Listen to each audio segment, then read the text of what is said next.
Friends, it's really great to be with you. I'm somewhere else in another time zone at the moment, but I learned to speak in my sleep, so. But you asked me to speak, it is an interesting question. They asked me here, which comes first? Is it Rabbi Lord Sacks or Lord Rabbi Sacks? And I gave them the answer that the Israeli novelist Amos Oz gave in a conversation we were having together before I was a lord, actually. And he was contrasting the English value system with the Jewish value system. He said, in English, you say King David. But in Jewish, you say David HaMelech.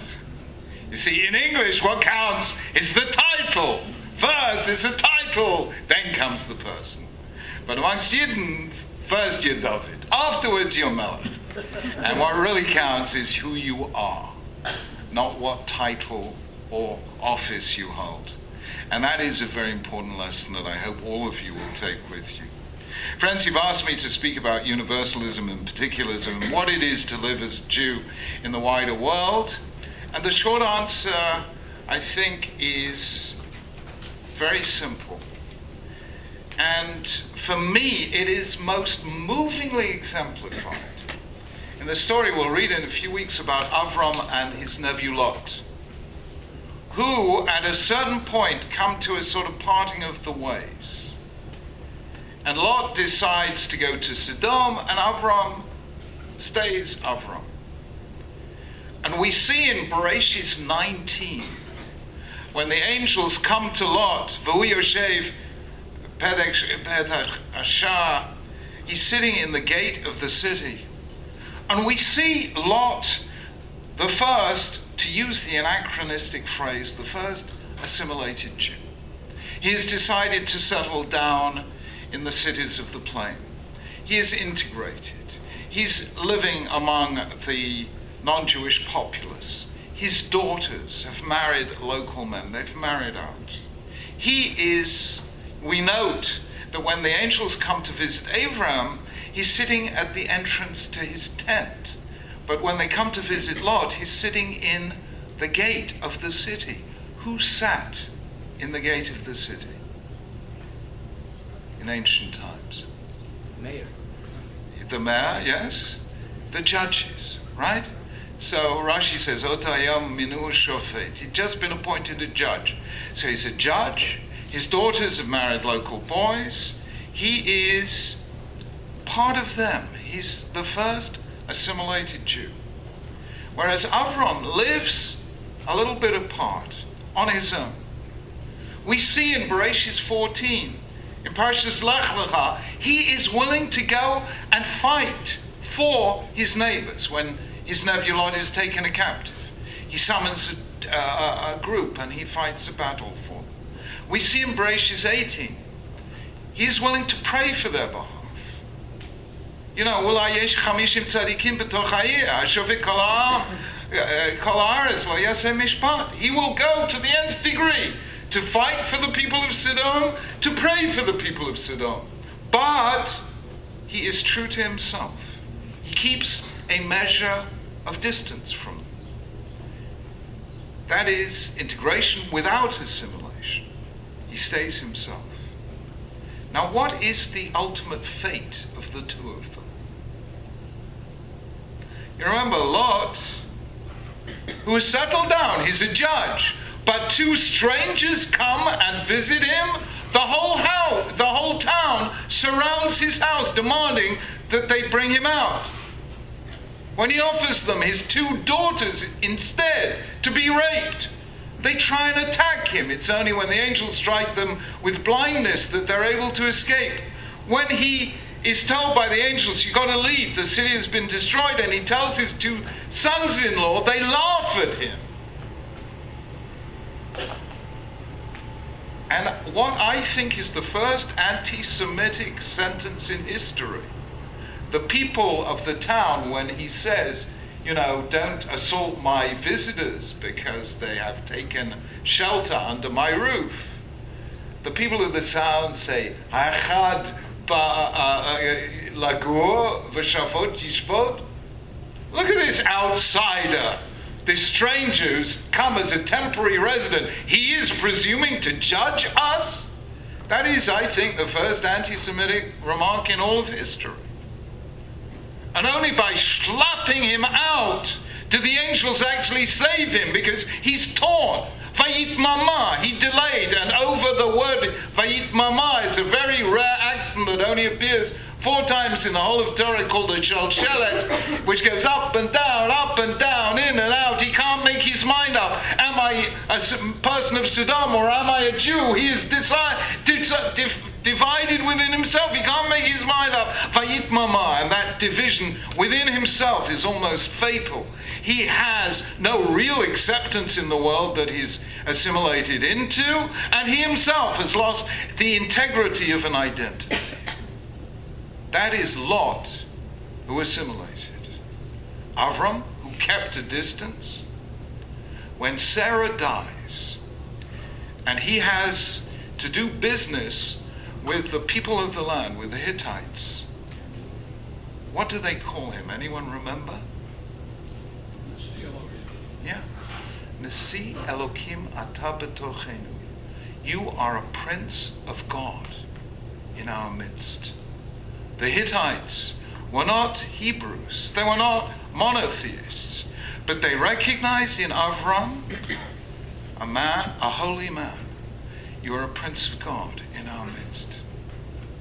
And that, for me, is the great paradox of Jewish life in the last 200 years. It's the Jews who seek social acceptance by trying to assimilate who fail to find that social acceptance. And it is the Jews that have the courage to be themselves, about whom people are prepared to say, Nasi Elokim ata betochenu. You're a prince of God in our midst. And I don't say that lightly. I say it from deep personal experience. Jews thought we can solve the problem of Judaism and anti-Semitism by disappearing, by being the same as everyone else, only more so. You know, Shlomo Carlebach, of blessed memory, spent a lifetime going around American campuses, preaching love to everyone, and at the end of a lifetime of engagement with students, he said, I ask students what they are, and if somebody gets up and says, I'm a Catholic, I know that's a Catholic. Says, I'm a Protestant, I know that's a Protestant. If somebody gets up and says, I'm just a human being, I know that's a Jew. Rabbanu Shalom, you know? You cannot be just a human in general without being something in particular. It's impossible. It's as difficult as trying to speak language in general without speaking one language in particular. You can't do it. And therefore, to my mind, Jews represent the ultimate exemplification of what it is to embody in ourselves both universalism and particularism at the same time. We are universalists because we believe the God of Israel is the God of all humanity. But we are particularists because we do not believe the religion of Israel is the religion of all humanity. We believe that Chasidei Umot Olam Yesh Lahem Chelek L'Olam Haba. We believe that good people of any nation, any culture, have a share in the world to come. That should make us, in principle, more tolerant than either of the other Abrahamic monotheisms. In fact, I remember speaking at the one occasion in which I've spoken at the United Nations. In late August 2000, they had a gathering of religious leaders from all over the world called the Millennium Peace Summit. You can see how effective we were. 9/11. I learned something else as well, which is religious leaders, whatever their faith, can give sermons, but they surely to goodness can't take them, and etc., etc.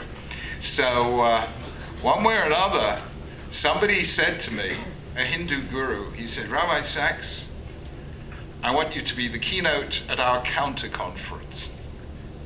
I said, what's your counter conference? He said, the World Conference of Non-Evangelizing Faiths. Are you with me? Indians really get upset because Christians want to make them Christian and Muslims want to make them Muslim, and they just want to be themselves. And we, as Jews, say, be yourself. We're not asking you to be like us. We believe in one God of all humanity, but we reach him our way and you reach him your way. So we are the only great faith that combines universalism and particularism in this curious way. And that therefore leads to my formula. I actually set this out, I think, in Dignity of Difference. And the students, the non-Jewish students of London University, like this sentence so much. It was a surprise to me that if you go to London University Student Union, it's like the Hillel for everyone. In Gower Street, as you come in, there's a little plaque on the wall with this sentence. They've actually put it as a plaque on the outside by the front door from Rabbi Sachs, Dignity of Difference. And it says this: because we are all different, we each have a contribution only we can make. So, by being different, we give something unique to the universal heritage of humankind. And that is the Abraham way, not the Lot way. Be yourself, but pray for your neighbors, fight for your neighbors, care about humankind. Hashofet kol haaretz lo yaseh mishpat. And the truth is that is something that I try and do, and something that the Jews I really admire try to do. So as much of my, in one sense in Britain, for instance, when I broadcast to the nation, not to the Jewish community, who are only 0.5% of the population. But I think the non-Jews know me rather better than the Jews. They're certainly politer than the Jews. But, so for instance, if I can give you a tiny example, which I find very moving, because Britain is not like America, because we have a queen, and we have an established church, and we have an Archbishop of Canterbury. So there was an institution 20 years ago, it's an old institution, that every year on December 25th at 3 in the afternoon, the Queen delivers a message to the nation. 10 minutes on face-to-camera auto cue on television. And in those days, on January the 1st, just after midnight, the Archbishop of Canterbury makes a message to the nation. So when I became Chief Rabbi in 1991, BBC came to me and said, would I like to give a message to the nation? Go figure, we're 0.5% of the population. Would I like to give a message to the nation? Of course. Why not? Wouldn't I? You know, so we began that way. It was very nice. It was really nice. We each had 10 minutes, and these were the 3 messages to the nation. I can now tell you what the situation is now, 21 years later. The Queen gets 8 minutes, the Archbishop of Canterbury gets 5, and I get 30. And that's very sweet of the BBC, but it just tells you we didn't convert Britain to being Jewish. You know, that kind of sorrows we don't need. But why? Because non-Jews like it when Jews give them a simple, straight message. And when they know I'm not trying to convert them, I'm not there to give them a hard time. I'm there to say, guys, this is how we see it. We've had a long history. We have long memories. And this is how we see it. And if it makes sense to you, it's yours. And if it doesn't, nicht gefällt. It's a very easy message to deliver. And people love to hear this. Many of my books were written for non-Jews, as well as Jews, and so on. But that's personal stuff, and I really don't want to discuss it. But I think I would like just to share with you a story that came to the fore this summer that I found personally very moving. Unfortunately, I think in the States you missed this. You know, we had 3 big events in the summer in London. We had the Diamond Jubilee of the Queen, and we had the Olympics. But the most moving of all, which you didn't see that much of in the States, was the Paralympics. You know what they are, they're the Olympics for the handicapped. And the BBC did an hour-and-a-half film program about a dramatized telling of the life of the man who created the Paralympics. And I don't know if you know this story, but I'm going to share it with you. Do you know this story? It's a wonderful film. I don't know if they put it out on American television. You must watch it. It's called The Best of Men. And this is the story. It concerns a Dr. Ludwig Guttmann, German Jew from an Orthodox Jewish family, who by 1933 was Germany's leading brain surgeon. Hitler comes to power, the Nuremberg laws are enforced, every Jew is thrown out of every profession. For 5 years he continues to work in a Jewish hospital, and then it's unsafe for him anymore. And he comes to Britain in 1939, recognizing his genius as a neurosurgeon. The British government asked him at the end of 1943 to create the first dedicated medical unit for people with severe spinal injuries, for paraplegics, at Stoke Mandeville Hospital in Berkshire, just say an hour's drive outside London, which he agrees to do. What he finds when he comes to the hospital appalls him. The established understanding at the time was that paraplegics have no life expectancy. They will never walk again. Therefore, they will never lead a normal life. Therefore, the most humane thing to do is to keep them heavily sedated and let them die. The average life expectancy of a paraplegic when Guttmann took over was between 3 and 6 months. He comes to these paraplegics. He sees young people and he thinks to himself,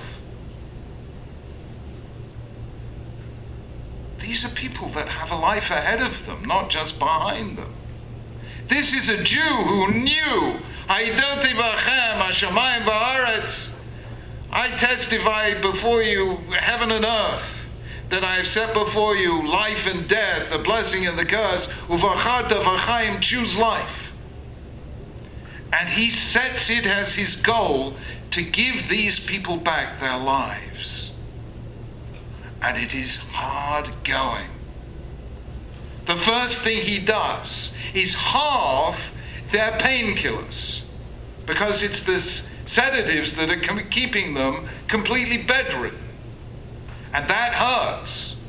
Then he gets them to sit up in bed, and that hurts.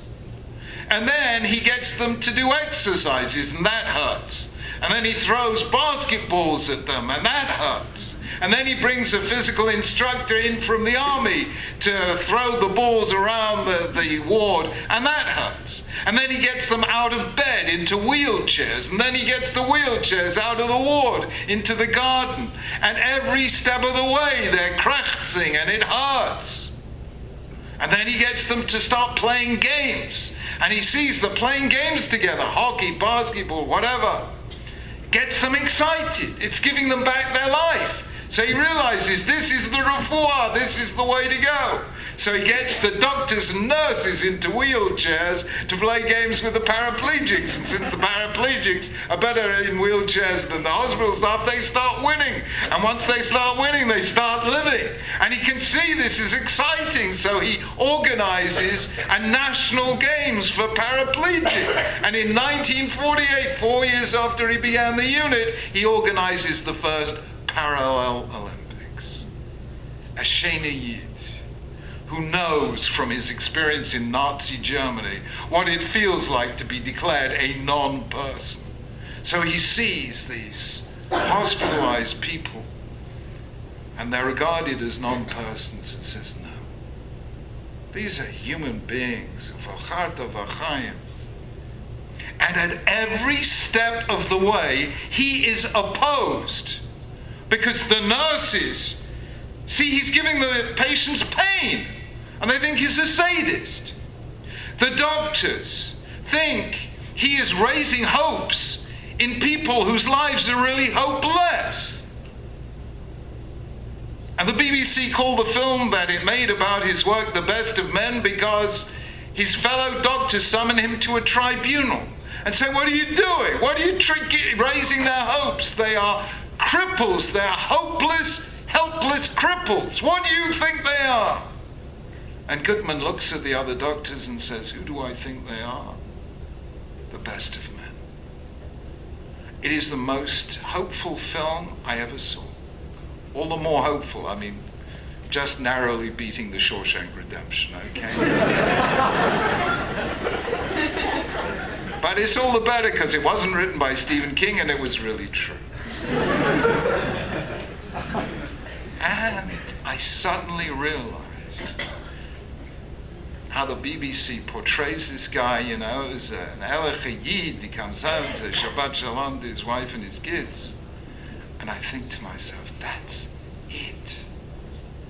Hashem gave us a tough history. Es ist schwer zu sein Yid. It isn't easy to be a Jew. Jewish history hasn't been a whole series of happy ever after fairy tales. But through that shaping experience of so much suffering and nonetheless saying, Uvachata v'chaim, and the high demands Hashem makes of us, He has given us certain values that we live, we exemplify. They're carved, ingrained, they're hardwired into our Jewish DNA. And the world needs those values. And it is by being what we uniquely are that we can give humanity what only we can give.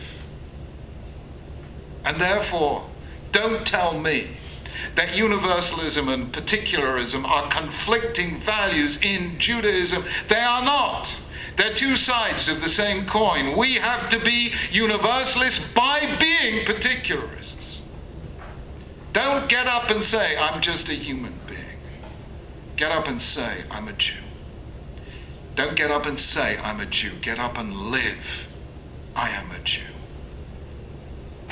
And after 21 years as chief rabbi, having spent a lot of time with non-Jews, other religious leaders, politicians, prime ministers, royal family, I have come to two conclusions, which I have found to be true of 99.5% of my experience. And here they are. Non-Jews respect Jews who respect Judaism. And non-Jews are embarrassed by Jews who are embarrassed by Judaism. And therefore I say to you, walk tall as Jews. Never try and hide that fact. Never be afraid to be what you are.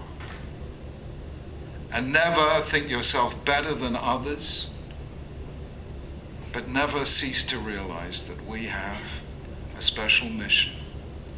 God did not call on us to be Jews for the sake of Jews alone, but for the sake of the world.